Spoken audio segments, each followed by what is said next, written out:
Welcome to Module 6 in PCC 240M. I'm Robert McMillen, and we're going to talk about configuring and managing data storage. So let's see what's all happening in data storage. Our objectives: to understand the options for Server 2016 storage. We're going to be using the disk management tool, learning about RAID, and other things as well. So, Server 2016 has a lot of different storage options and two essential disk storage types. So there is the basic disk and there's the dynamic disk. So the basic one is very traditional. It allows primary and extended partitions. The dynamic disk does not use traditional partition. You've got a lot more options, a lot more things you can do. So dynamic disk architecture provide a lot of flexibility. Virtually no restriction in the number of volumes that can be on one disk, whereas the basic disk does have restrictions. So we've got to partition and format. So partitioning is a process that allows us to create tracks and sectors into our drive. So before we even get to the point where we can use our hard drive, we've got to do this partition and format process. So partitioning is fairly easy. Let's say you take a pie and you cut that pie into multiple different pieces. That's exactly what we do in partitioning. So if we have a 2 terabyte drive and we want to have two 1 terabyte partitions, then we do that. When we first plug in the drive, we boot up Windows, it says, hey, you got this new drive. How do you want to set this up? So you cut it down the middle and you partition it to two 1 terabyte drives. Now formatting is different. Once you've created the partition size you want, once you get that 1 terabyte partition out of the 2 terabyte drive, now you got to format it in a way that Windows understands. So then we format it with a specific file system in a partition. We'll talk about those options here shortly. Then you've got to talk about a volume, which is a logical designation of disk storage created out of one or more physical disks. So what we can do is we can go the other direction. Let's say we've got 3 2 terabyte disks, physical disks.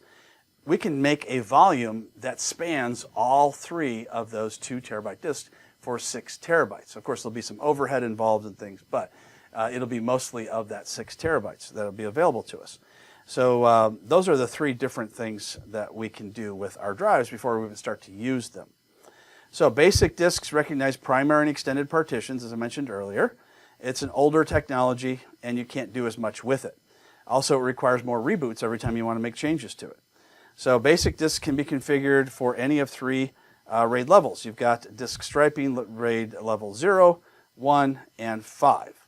So what does RAID stand for?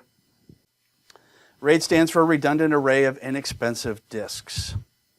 Then you've got disk striping, which is that RAID level 0. So that's one of those things where I mentioned earlier where you could take multiple drives and you could have the drive show up as one big volume.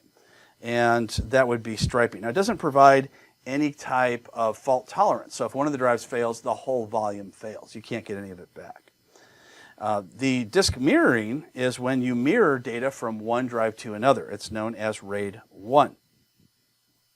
And it does make things slower, and I've seen RAID 1 fail a lot. So it's a lot of times because when the one drive fails, it replicates whatever caused it to fail onto the other drive, and then both drives are no good. So I don't recommend RAID 1 very often, but most of the time, it's okay. It's just not a great way of going. So a better way to do it is RAID 5, where you have striping with parity, which we'll talk about in a little bit. All right, so volume and stripe sets. You've got the volume set, which consists of 2 or more partitions that are combined to look like one volume. So now we've gone from volumes to volume set. So that basically, instead of taking an entire hard drive of one drive and an entire hard drive of another or a third, you're taking just a small partition of each one rather than the entire one. And that creates what's called a volume set. A stripe set is where 2 or more disks are combined to like a volume set, but are striped for RAID level 0 or RAID level 5. So stripe set could be either RAID 0 or 5 in that scenario. 2016 provides backward compatibility with basic disk volume and stripe sets, so you can still be able to use those if you need to. A dynamic disk, so we went from basic, now we're on dynamic, does not use traditional partitioning. it makes it possible to set up a large number of volumes on one disk. So you can have a lot more. So if you have 2 terabytes, instead of just making 4 or 8 partitions out of it, or volumes out of it, you can make a lot more out of them as well. So the number of disks that can be incorporated into one span volume is now limited to 32. So you have up to 32 of these hard drives all tied together. Dynamic disk supports RAID level 0, 1, and 5. So just like BASIC, it also supports 0, 1, and 5. So we've already talked about what 0, 1, and 5 is. On dynamic disk, the volume that contains the Windows folder of the system files is called the boot volume. So keep that in mind for any quizzes. Simple volumes, a portion of a disk or an entire disk, is set up as a dynamic disk. So that is the simplest dynamic disk that you've got. So we already talked about basic, now we're on dynamic, and you're creating a simple volume. That's where you use either part or all the disk to create a usable storage. Spanned volume is where you store up to 32 disks, at least 2, up to 32 disks. And as you add new disks, the spanned volume can be extended with each disk. So the advantage is the ability to more easily manage several small disk drives to maximize the amount of space that you need. So you can add more drives to it. Now, striped volume, often referred as RAID 0, is basically allows us to stripe the data across multiple drives. So when we say striped data, basically let's say we have a 1 gigabyte file, and you've got 3 drives in a RAID 0.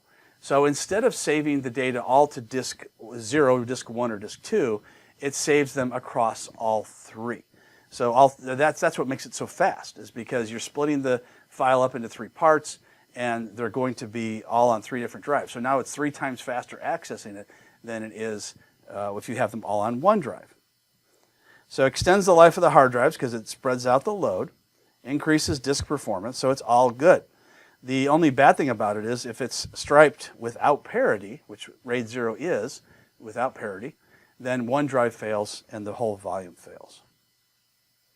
You can shrink a volume. If you've given too much space to a volume and you have no space left and you need to create another volume, then you have the ability to shrink the volume. So you can go in, right-click, and choose Shrink, tell it how much you want to shrink by, and as long as it has the space free, then it will shrink by that amount.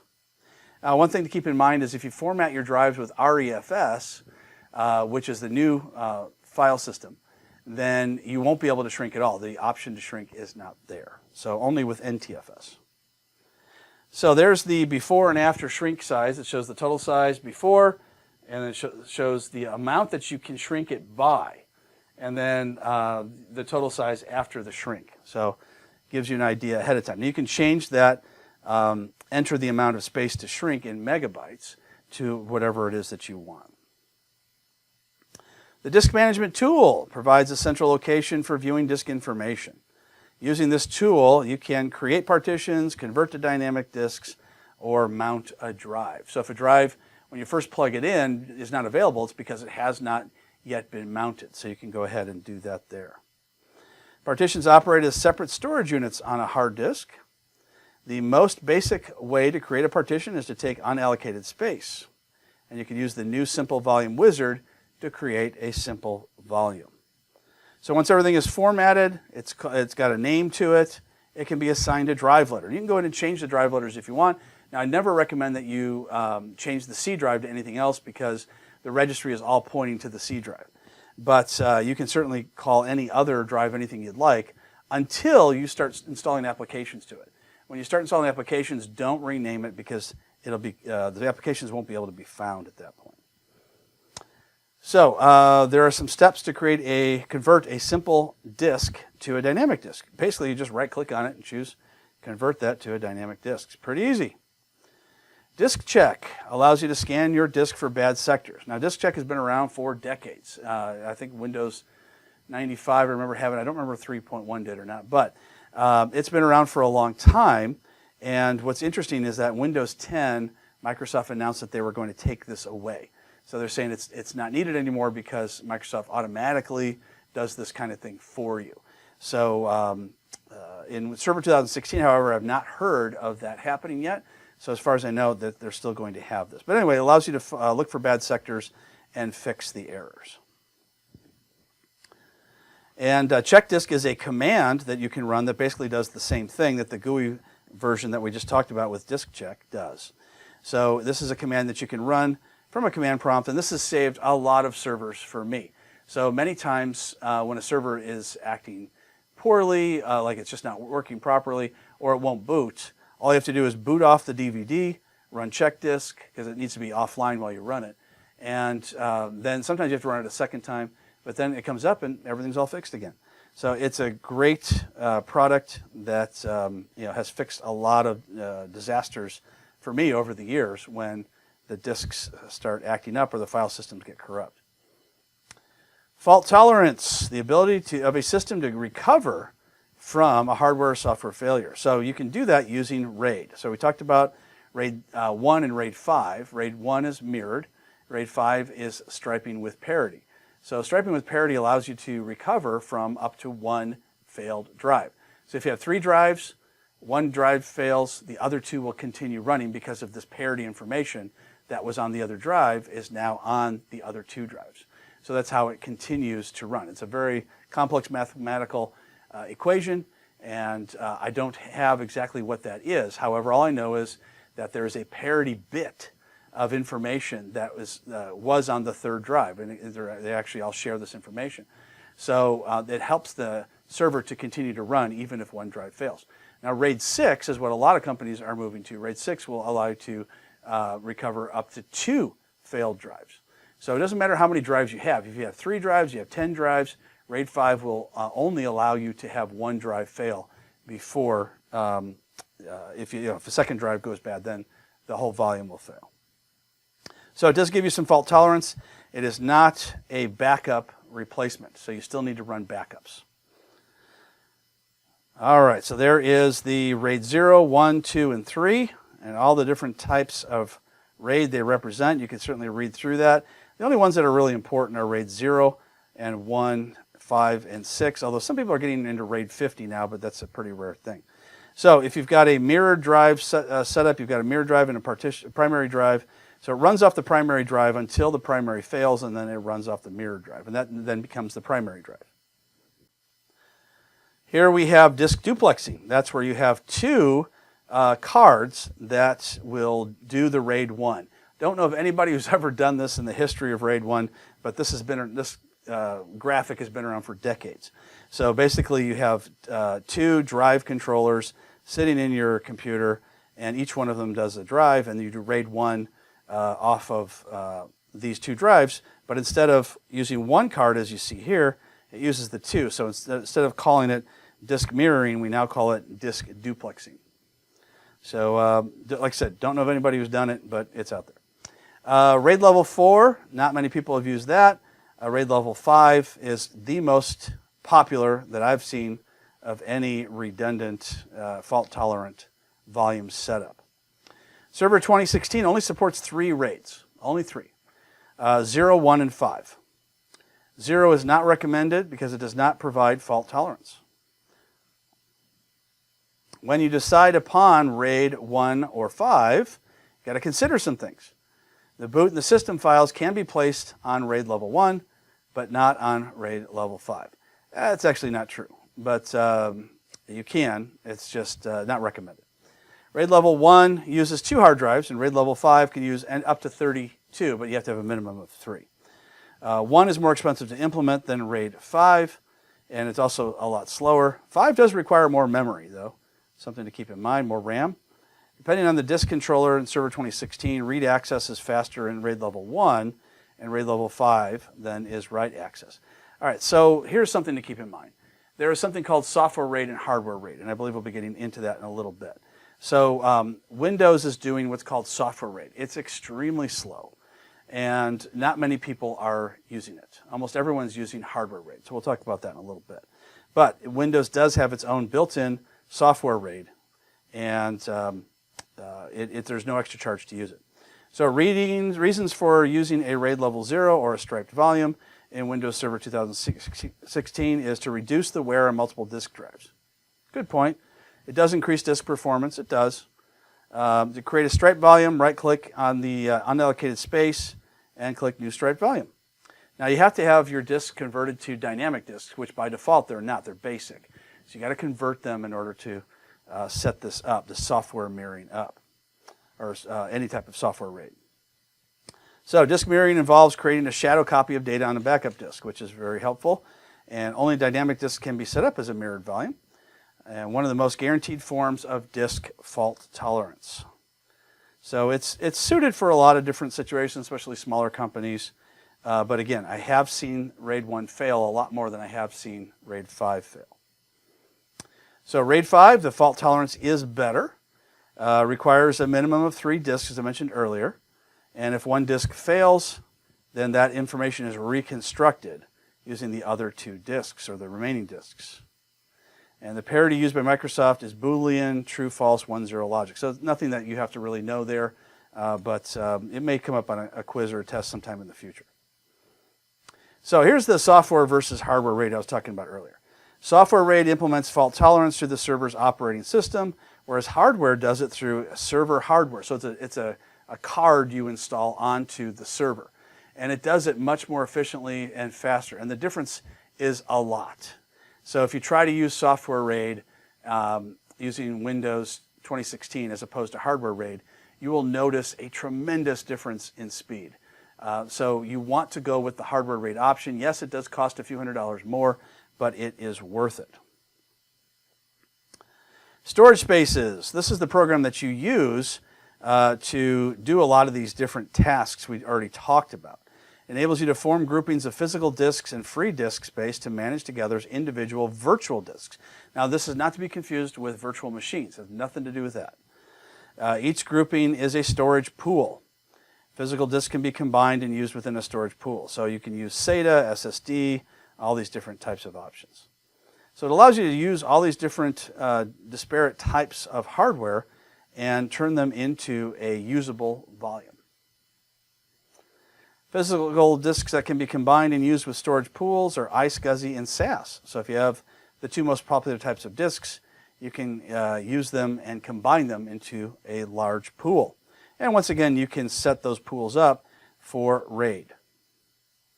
So there are advantages using storage spaces, but again, it's still software RAID, not hardware RAID. So I don't know of any companies, I mean any companies, that are using this. They're always going to use hardware RAID over this. The only time I can even think of that somebody would use this at all would be in a test environment, just because it's so slow. But you do need to know where it is and how it works, because it is part of the server. Tiered storage is kind of cool. You have thin and fixed. And the slow tier consists of SATA drives intended for high capacity storage. The fast tier consists of SSD drives. So this may be one thing that causes people to move away from the hardware type of RAID, and that is SSD drives. Because you don't have to spend the few $100s for the hardware card. However, the SSD drives right now are more expensive, but eventually they won't be. Eventually they'll be the same price, if not cheaper, than SAS drives or even SATA drives. When that happens, then it won't be necessary to use hardware RAID anymore, because SSD drives are so fast, it'll work perfectly fine with Windows RAID.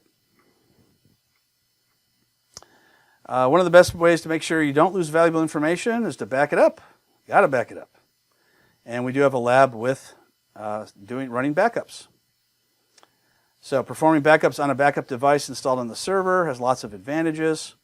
You could also do a network backup, but it does increase network traffic. So you don't have to back up to a local drive if you don't want to. You can back up somewhere on the network. So there's advantages and disadvantages to each. So the only types of backups that Windows Server 2016 does are full and incremental. So full backup, obviously, it does the whole thing. Incremental backups only backs up files that have been changed since the last full backup. And that keeps your backup small, light, and you can restore quickly. You don't need quite as many hard drives to use to back it up after that. So if you ran a full backup every night, you need a lot of hard drives. So some considerations when you're using Windows Server Backup. It only works with NTFS. So if you're using FAT32 or REFS, you can't use it. Tool does not back up to tape drives, so they've taken that away in 2016. Cannot restore backups made from pre-Windows Server 2008. So if you've got a pre-2008 backup, you cannot restore it using Windows 2016. You'll have to do it from an older server and move it on up. You've got to install server backup as a feature, and you'll see that in Activity 7.8. Also see it in our labs. So the full backup, as I mentioned, does the whole thing. Incremental does just the things that have changed. And the custom backup enables you to configure backups differently for each volume. So you can say, this one gets these folders backed up, but this volume gets all those folders backed up. So it's up to you on how you do it. You can also schedule your backups so they run every night or once a week, or however often you would like to do it. So you can do a one-time backup, or you can do a scheduled backup. So here's what the schedule looks like. In Server 2016, you can choose the time of day, or you can choose multiple times of day. Backup performance. Default is to always perform full backups, but you'll do much better off if you do full backups and then incrementals after that. Server Backup Tool enables you to recover files, folders, volumes, as well as applications, especially if it's a Microsoft application like Exchange, SQL. You can back up and restore all that stuff. And the operating system itself. So you go to the backup, you choose the server, and you get a wizard. And it will back up both basic and dynamic disks. It will back up RAID level 0 disks as well. All right, so we've talked about backups. We've talked about all different versions of RAID. We've talked about dynamic disks, partitioning, formatting, volumes, covered a lot of stuff in disk storage in this particular module. So if you have any questions, of course, you can email. You can do a lot of different things, for help using the videos. You got the book, lots of great help tools. And don't forget to check out those videos when you get into your labs in case you need any help to do a specific task. And so we'll see you in Module 7.